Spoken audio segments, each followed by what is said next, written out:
नमस्कार दोस्तों, आज के इस खूबसूरत दिन में मैं आप सभी दोस्तों का स्वागत करता हूं। दोस्तों, आप में से बहुत सारे लोग मार्केट के अंदर स्विंग ट्रेड अपॉर्चुनिटीज़ की इन्वेस्टमेंट को ढूंढते रहते हैं। अपॉर्चुनिटीज़ को न केवल ढूंढते रहते हैं बल्कि ना जाने कितनी सारी ब्राउजिंग भी करते रहते हैं और बहुत कुछ सीखना चाहते हैं। दोस्तों, आज के इस वीडियो लेक्चर के अंदर मैं आपको अपने एक्सपेरिमेंट्स के साथ, अपने एक्सपीरियंसेस के साथ और अपने उस सेटअप के साथ में एक एक चीज़ एक्सप्लेन करके चलूँगा। दोस्तों, मेरी हमेशा से कोशिश ये रहती है कि आप अगर मेरे साथ में जुड़ो तो मैं आपको ज़्यादा से ज़्यादा एजुकेट कर पाऊँ मेरे उन एक्सपीरियंसेस के साथ में जो कि फैक्ट्स के ऊपर बेस्ड हैं, लॉजिक्स के ऊपर बेस्ड हैं और एक ऐसे कोहेरेंट सिस्टमैटिक तरीके से कि आप उनको ना केवल समझ पाओ बल्कि आने वाले वक्त में आप उन्हें कोरिलेट भी कर पाओ। तो दोस्तों, मेरा नाम है गौरव, मैं हूँ एक सेबी रजिस्टर्ड रिसर्च एनालिस्ट और मैं मेरे क्लाइंट्स को बताकर चलता हूँ अपॉर्चुनिटीज़ के बारे में जो कि बनती हैं निफ्टी के अंदर या स्टॉक्स के अंदर वक्त वक्त पर। और इसके अलावा एजुकेशनल कंटेंट मैं हमेशा क्रिएट करके चलता हूँ बिना किसी रिकमेंडेशन के, पब्लिक फोरम्स पर पब्लिक के लिए।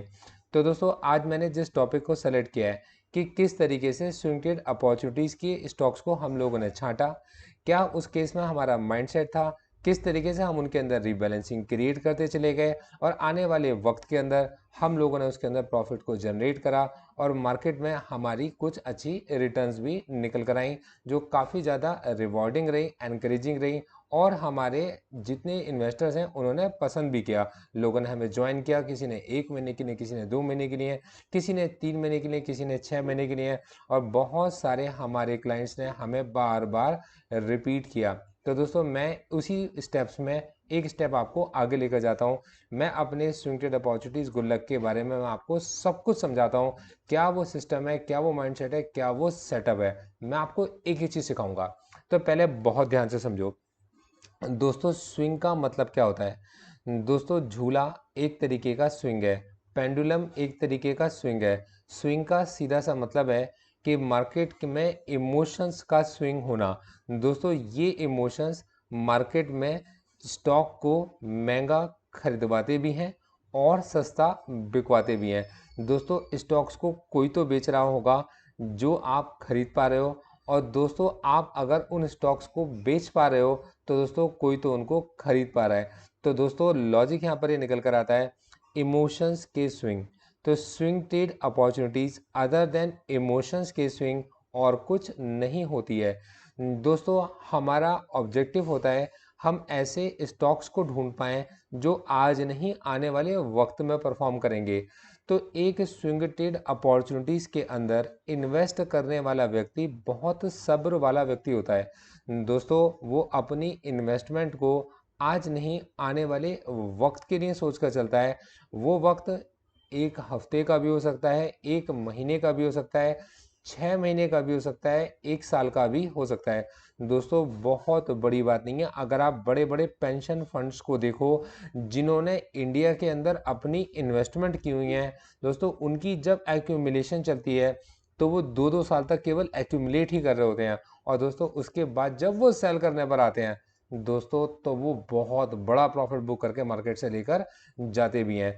तो दोस्तों, बेसिकली क्या होता है, सबसे पहले उस स्टॉक को आइडेंटिफाई किया जाता है जो स्टॉक आज नहीं आने वाले वक्त में परफॉर्म करके चलेगा। अभी कोई स्टॉक अगर बहुत अच्छा परफॉर्म कर रहा है तो उस स्टॉक के अंदर अगर हम लोग अभी एंट्री लेंगे तो ये भी पॉसिबिलिटीज़ हैं कि ये स्विंग जैसे अप में जाती है हो सकता है ये स्विंग का हाई हो और हमारी इस एंट्री के अंदर हम लॉस के अंदर पार्टिसिपेट करें।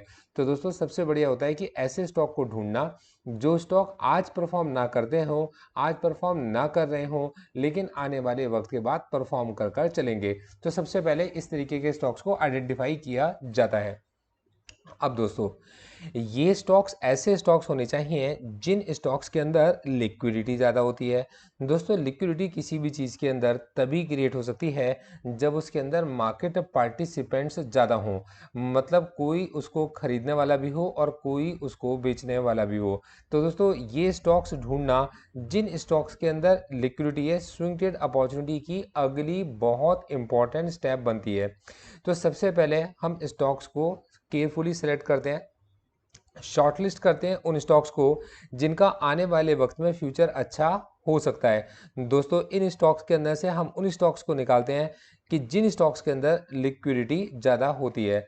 दोस्तों फिर उसके बाद में हम ये देखते हैं कि इस स्टॉक का एक ऐसा कौन सा प्राइस होगा जिसके ब्रेकआउट के बाद मार्केट में ये स्टॉक बहुत ही स्टॉक को स्ट्रॉन्ग स्टॉक समझा जाएगा। और उसका सिंपल सा तरीका होता है एक बड़े कंसोलिडेशन की जोन को ढूंढना जहां से ये स्टॉक वापस नीचे गिरा हो। मतलब उस समय पर बहुत सारे लोग इस स्टॉक के अंदर एंट्री लिए हुए थे और ट्रैप हो चुके हैं, और जैसे ही वो उस स्विंग को क्रॉस करेगा तो दोस्तों ऑब्वियस ही बात है कि वो प्राइस बहुत स्ट्रांग बन चुका होगा। जो प्राइस पहले रेजिस्टेंस की तरह काम करता था, अब वो प्राइस आपके लिए सपोर्ट का काम करना स्टार्ट कर देगा। दोस्तों ये होता भी है, आप लोगों ने देखा भी होगा, किसी एक स्टॉक को आपने 200 रुपीज़ में बाई किया, अचानक से वो स्टॉक आपका 80 रुपीज़ 180 रुपीज़ पर आ गया। अब आप इस स्टॉक के अंदर 20 रुपीज़ के लॉस में हो। 20 रुपीज़ का लॉस आपके लिए बियरेबल है। तो आप ये सोचते हो कि यार 20 रुपये का नुकसान है, मैं 20 रुपये का नुकसान तो झेल सकता हूँ, आने वाले वक्त में स्टॉक काफ़ी रिवॉर्डिंग है, कोई बात नहीं, मैं इस स्टॉक को पढ़ा रहने देता हूँ। दोस्तों इसकी कीमत 120 आ जाती है। अब आप 80 रुपये के नुकसान में पहुँच जाते हो। 200 रुपये के स्टॉक में 80 रुपये का नुकसान आपका अभी चल रहा है। आप ये सोचते हो कि यार 200 रुपये का स्टॉक 80 रुपये में 120 रुपये पर आ गया है, 80 रुपये के घाटे में तो मैं हूँ ही। दोस्तों इसको अगर मैं अभी बेच दूंगा तो मैंने आधे से ज़्यादा तो मैंने इसके अंदर नुकसान ही कर दिया। अब अगर ये वापस ऊपर आ भी गया तो मुझे इसे एक तरीके से 200 की जगह 280 रुपये पर परचेज करना पड़ेगा। तो दोस्तों बेसिकली क्या है कि आप इस स्टॉक में पुअर ट्रैप हो चुके हो और अब आप इस स्टॉक से बाहर नहीं निकल पाते हो। अब अचानक से क्या होता है, ये स्टॉक चलना शुरू करता है और दोस्तों चलने के बाद ये स्टॉक एकदम से 200 क्रॉस कर जाता है। दोस्तों जैसे जैसे 200 के पास आने वाला होगा, आपको लगेगा कि इसका प्राइस आ जाए और मैं एग्जिट कर जाऊं, और जैसे ये 200 को क्रॉस करके 220, आप इसके अंदर बुक करने के बारे में सोचोगे प्रॉफिट के कि आज इसने 220 पर क्लोजिंग दी है, कल सुबह उठ के मैं मार्केट में प्रॉफिट को क्लोज कर दूंगा, और ये खुल जाता है 240।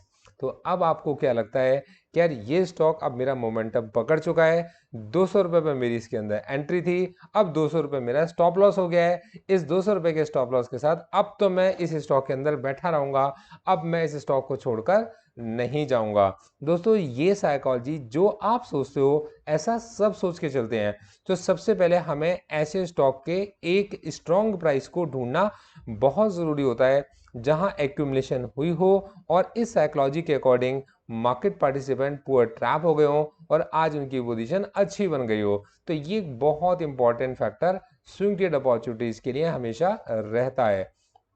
दोस्तों जैसे जैसे ये स्टॉक का प्राइस इंक्रीज होता है, तो मैंने आपको बताया कि क्योंकि बहुत सारे इन्वेस्टर्स इस स्टॉक के अंदर पुअर ट्रैप थे और बहुत सारे एनालिस्ट ऐसा देखकर चलते हैं कि ऐसी बहुत बड़ी ऑडियंस है जो इस स्टॉक के अंदर पुअर ट्रैप रही होगी।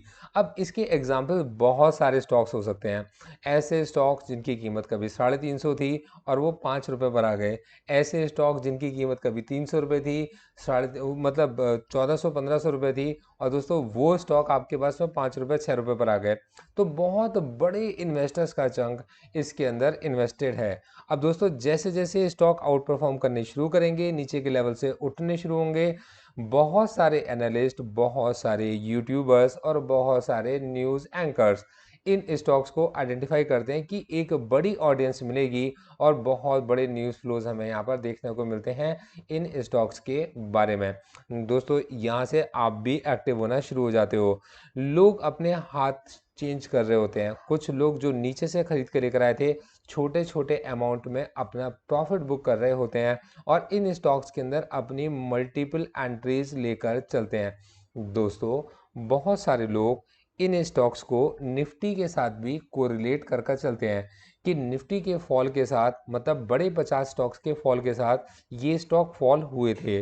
अब बड़े 50 स्टॉक्स के इस मोमेंटम गेन करने पर अगर ये स्टॉक वापस ऊपर उठकर आ रहे हैं तो ये तो वो आंधी है जो आंधी में कूड़ा भी उड़ता है। तो मेरा स्टॉक तो फिर भी फंडामेंटली अच्छा स्टॉक था। मैंने फंडामेंटल्स के साथ मिक्स किया था टेक्निकल एनालिसिस को। तो दोस्तों, जो फंडामेंटल एनालिस्ट होते हैं, स्टॉक्स के परफॉर्म होने के बाद टेक्निकल एनालिसिस भी करना स्टार्ट कर देते हैं, और बहुत सारे टेक्निकल पैरामीटर्स पर अब ये स्टॉक निकल कर और उभर कर सामने आ जाते हैं। जैसे ये स्टॉक्स उभर कर सामने आते हैं, सारे टेक्निकल एनालिस्ट इन स्टॉक्स के लिए बुलिश हो जाते हैं। मार्केट में बुलिश रिकमेंडेशन निफ्टी के कोरिलेशन के साथ आनी शुरू हो जाती हैं, और अब इस जगह पर बहुत ज़्यादा बायस की एक्सपेक्टेशन बढ़नी शुरू हो जाती है, और हर फॉल के अंदर इस स्टॉक को खरीदने वाले लोग बैठ जाते हैं। हर डाउन स्विंग में इन स्टॉक्स को एक्यूमुलेट किया जाना शुरू हो जाता है। दोस्तों, लोग इंडिकेटर्स का सहारा लेते हैं, लोग सेक्टर्स को समझते हैं, सेक्टर्स की न्यूज़ को समझते हैं, और ये स्टॉक जो काउट बीटन था, जब ये चलना शुरू करता है और सेक्टर की भी कोई पॉजिटिव न्यूज़ अगर निकल कर आती हैं, तो ये स्टॉक्स आने वाले वक्त में कई बार ऐसा देखा गया है, अपने सेक्टर्स को आउट परफॉर्म करना स्टार्ट कर देते हैं। दोस्तों, मैंने ऐसे बहुत सारे स्टॉक्स के एग्जांपल्स अपनी स्विंग ट्रेड अपॉर्चुनिटीज़ की गुल्लक के अंदर ऐड किए। दोस्तों, उन स्टॉक्स ने अपनी मतलब एंट्री जो हमारी, अगर आप देखेंगे, हमारी एंट्री के बाद अपने लाइफ टाइम हाई मारे हैं। मतलब उन स्टॉक्स ने अपने लाइफ टाइम हाई मारे हमारे पोर्टफोलियोज में आने के बाद। इस सिलेक्शन प्रोसेस के बाद में उन स्टॉक्स ने अपने वो हाई मारे जिनकी एक्सपेक्टेशन हमें खुद भी नहीं थी कि ये स्टॉक्स इतना आउट परफॉर्म कर कर दिखा सकते हैं। उन स्टॉक्स को जब हमने ऐड किया, तो बहुत सारे ऐसे हमारे दोस्त थे जो हमारे साथ इन्वेस्टेड थे, हमारे पोर्टफोलियो आइडियाज़ को, रिकमेंडेशंस को सब्सक्राइब कर चुके थे, और बहुत अच्छी मार्केट की नॉलेज भी रखते थे, और उन्होंने हमें गाइड किया, हमें बोला कि ये स्टॉक तो अपनी इंडस्ट्री का लेगार्ड है, अपनी इंडस्ट्री के पी के साथ आप इसको कंपेयर करके चलो, इस स्टॉक को क्यों इस पोर्टफोलियो के अंदर डाला गया है। तो मैंने उनसे यही कहा कि सर, आप इसके अंदर बहुत सारे फंडामेंटल्स देख रहे हो, और मैं इसके अंदर बहुत सारे पब्लिक के इमोशंस देख रहा हूँ, हम इसमें थोड़ा वक्त रुक जाते हैं। और दोस्तों, उसके बाद जब न्यूज़ आती है, तो वो स्टॉक्स बहुत ही कॉमन से स्टॉक्स बन गए, और उन स्टॉक्स को सब जानते थे। तो दोस्तों, सबसे बड़ी बात है कि न्यूज़ के जैसे ही आपके पास में फेवर में न्यूज़ जैसे स्टॉक के फेवर में आती हैं, और मैंने आपको बताया न्यूज़ चैनल्स कवर करके चलते हैं उन स्टॉक्स को जिन स्टॉक्स के अंदर मैक्सिमम मार्केट पार्टिसिपेंट्स रहे होते हैं। दोस्तों, उस न्यूज़ की ऑडियंस बहुत बड़ी होती है, और वो सेक्टर और वो स्टॉक आउट परफॉर्म करने स्टार्ट करते हैं। बहुत सारे लोग रेंज को ट्रेड करते हैं, और दोस्तों, अब स्टॉक एक ऐसी रेंज के अंदर एंटर कर चुका होता है कि जैसे वो इस रेंज को ब्रेकआउट देगा, तो इस रेंज के ब्रेकआउट से स्टॉक के एक अच्छा मोमेंटम मिलेगा, और बहुत सारे लोग उस रेंज ब्रेकआउट के इंतज़ार में इस रैली को ज्वाइन कर लेते हैं, और स्टॉक फिर से एक मोमेंटम पकड़ता है।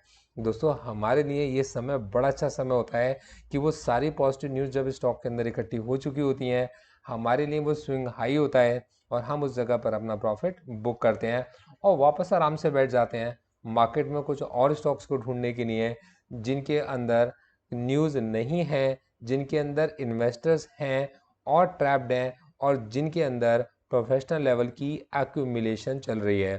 तो हर नेगेटिव न्यूज़ मार्केट के अंदर, ऑप्शंस के अंदर एक ऐसी अपॉर्चुनिटी क्रिएट करती है कि कोई भी जो उसका बायर है, वो कम प्राइस पर उसको सेल कर कर निकल जाए। और दोस्तों, वही न्यूज़ ऐसी अपॉर्चुनिटी क्रिएट करती है कि कोई भी सेलर अपनी उस प्रोडक्ट को एक महंगे प्राइस पर सेल कर कर बाहर निकल जाए। हम मार्केट के इन्हीं इमोशंस को रीड कर कर चलते हैं। आपको भी मार्केट के इन्हीं इमोशंस को रीड कर कर चलना चाहिए। स्विंग ट्रेड अपॉर्चुनिटीज़, स्विंग के इमोशंस, मतलब इमोशंस के स्विंग का एक एनालिसिस है, और उनके डाउन स्विंग में इन्वेस्टमेंट है, अप स्विंग में एक प्रॉफिट बुकिंग है।